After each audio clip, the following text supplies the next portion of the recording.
The psychology of deep thinkers. Deep thinkers aren't just people who think a lot. They have a distinct way of processing the world. You can think of it as having a high-powered, intricate internal operating system that's always running in the background. But what does that actually mean? Why do some people experience life in layers while others see only the surface?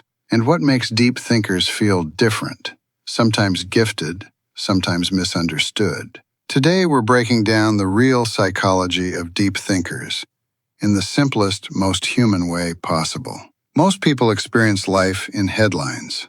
Deep thinkers experience it in chapters. Give the average person a situation and they'll describe what happened.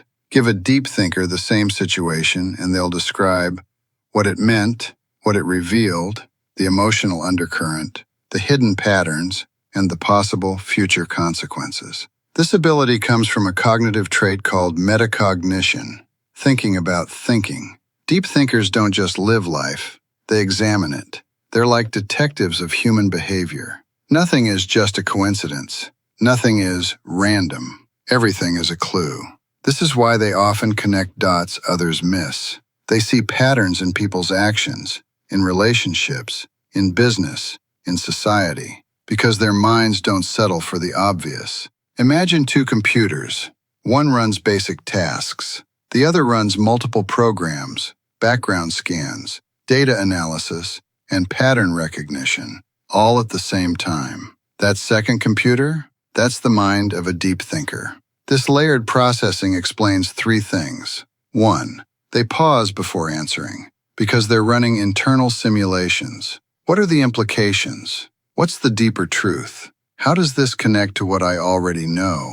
2.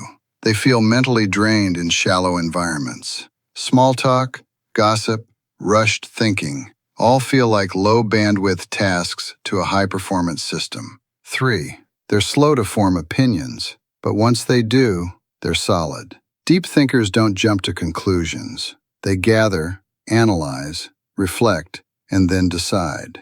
When they speak, it comes from clarity, not impulse. Deep thinkers love solitude or boredom because it's the only time their internal operating system can run freely. In solitude, their mind organizes thoughts, processes emotions, generates ideas, solves problems, makes connections, finds meaning. This is why deep thinkers often feel overstimulated at parties, loud environments, or places with too many surface-level interactions. Their mind needs space like lungs need air. Deep thinking isn't just intellectual, it's emotional. Deep thinkers don't feel more emotions, they feel emotions more deeply. They reflect on why they felt something, what triggered it, how it relates to past experiences, what it reveals about their values or wounds.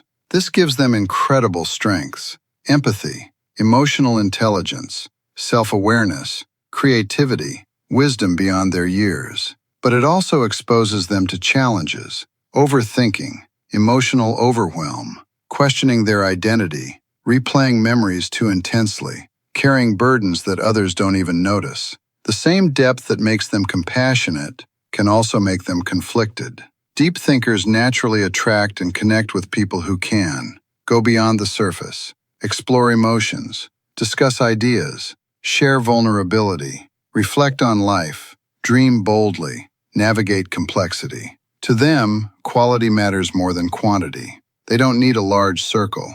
They need a meaningful one. Their best relationships feel like, I can finally breathe. I can finally go deep. I can finally be understood.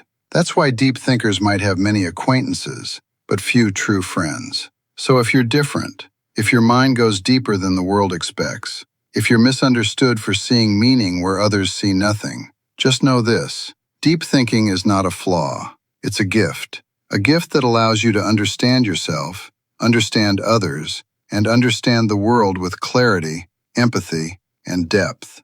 And if you learn to trust it, it will become your biggest advantage in life. Follow us for more psychology and human behavior discussions.